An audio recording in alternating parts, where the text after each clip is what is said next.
Car la parole de Dieu est vivante, agissante, plus acérée qu'aucune épée à deux tranchants. Elle pénètre jusqu'à la division de l'âme et de l'esprit, des jointures et des moelles. Elle est juge des sentiments et des pensées du cœur. Il n'est pas de création qui échappe à son regard.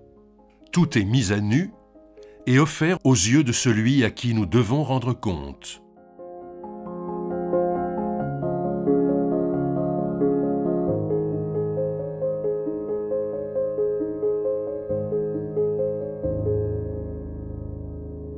Le livre des Hébreux donc s'adresse aux judéo-chrétiens, aux chrétiens d'origine juive, pour les encourager et pour les inviter à ne pas abandonner la fidélité au Christ. Et toute la dynamique de l'épître est de montrer en quoi Jésus est à la fois supérieur à Moïse et aussi l'accomplissement du Premier Testament.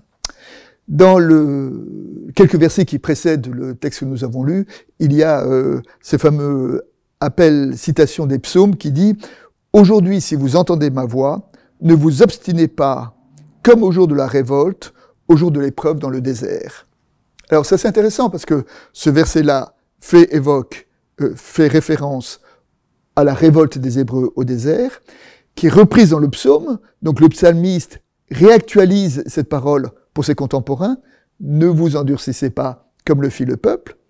L'Épître aux Hébreux le reprend dans son temps, donc il reprend le passage de l'Exode repris par les psaumes, réactualisé dans la réalité de la première Église, et on peut, quatrième étape, l'actualiser nous-mêmes dans notre propre histoire et entendre à travers cette Épître aux Hébreux, Dieu nous dire « Aujourd'hui, si vous entendez ma voix ».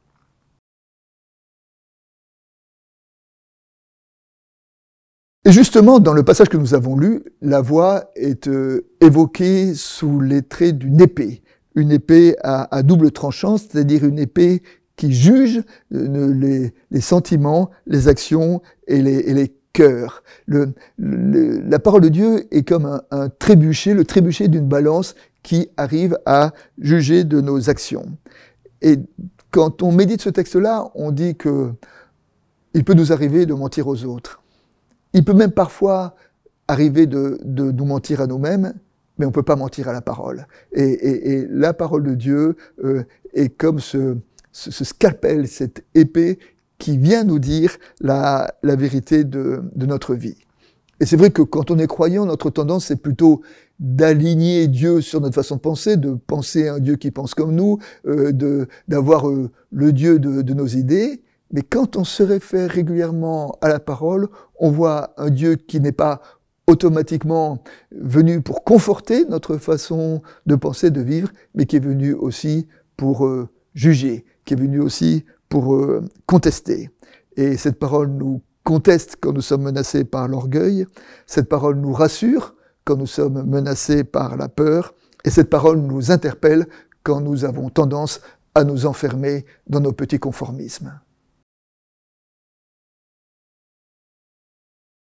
Lorsque l'homme riche rencontre Jésus, il lui demande ce qu'il faut faire pour être un bon chrétien.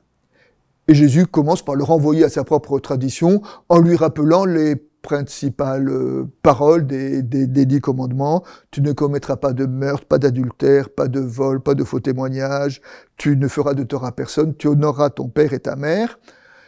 Et l'homme répond, bon, tout ça, je l'ai fait depuis ma jeunesse. Il a le sentiment de la justice, de sa propre justice. Et là, on voit que sa lecture de la parole, c'est que la parole vient le conforter dans sa propre justice. Alors, Jésus devient radical dans sa réplique en lui disant, maintenant, va, vends tout ce que tu as, donne-le aux pauvres, et puis suis-moi. Et là, devant la radicalité de la parole, l'homme riche cale, il est trop prisonnier de ses richesses pour arriver à suivre Jésus. Il me semble que la leçon de ce texte-là, c'est que il ne faut pas entendre la parole de Dieu comme étant la confirmation de notre propre justice, mais l'interpellation qui s'adresse à notre vie. On n'en a jamais fini avec la parole qui ne cesse de nous déranger par rapport à nos petits conforts spirituels.